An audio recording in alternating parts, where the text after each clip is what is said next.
ఆంధ్రప్రదేశ్ ప్రభుత్వం మీద జనసేన పట్టు పెరుగుతోంది.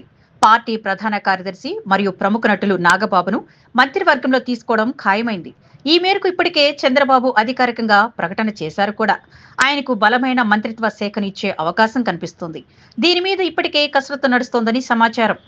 మరోవైపు ఇప్పుడు ఉన్న మంత్రులు కొందరికి శాఖలను మార్చే అవకాశం ఉంది. ముఖ్యంగా హోంశాఖ నుంచి వంగలపూడి అనితను తప్పిస్తారు అన్న మాట వినిపిస్తోంది. పవన్ కళ్యాణ్ ఇప్పటికే హోంశాఖ కావాలని బహిరంగంగానే డిమాండ్ చేశారు. హోంమంత్రి కోసం ఆయన బలంగా పట్టుపడుతున్నట్లు తెలుస్తోంది.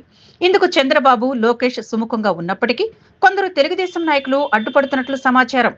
హోంశాఖను పవన్ కళ్యాణ్కి ఇస్తే జనసేన గ్రాఫ్ విపరీతంగా పెరిగిపోతుందని తెలుగు తమ్ముళ్లు బెంగపడుతున్నారు. అలాగే ప్రస్తుత మంత్రివర్గంలో కొన్ని మార్పులు చేపడుతున్నారు.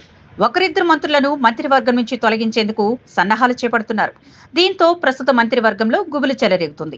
పనితీరు బాగోలేని ఒకరు ఇద్దరు చెక్ పెట్టాలని ఇప్పటికే చంద్రబాబు నిర్ణయించుకున్నట్లు తెలుస్తోంది. దీనికి నారా లోకేష్, పవన్ కళ్యాణ్ కూడా ఆమోదం తెలిపినట్లు చెబుతున్నారు. ఆ ఇద్దరి స్థానంలోనూ నాగబాబు మరియు ఒక బీసీ నాయకుడిని మంత్రిమండలిలోకి తీసుకునే ఛాన్స్ ఉంది. అటు బీజేపీకి మాత్రం ఈసారి కూడా నిరాశే కనిపిస్తోంది. ఒక్క మంత్రి పదవితోటే కమలనాథులు సరిపెట్టుకోవాల్సిన పరిస్థితి. మొత్తం మీద ఏపీ ప్రభుత్వం మీద జనసేన ప్రభావం పెరుగుతుండగా బీజేపీ పట్టు తగ్గుతున్నట్లు అర్థమవుతోంది. నాగబాబు పదవి మీద జనసేనాని స్పందించారు.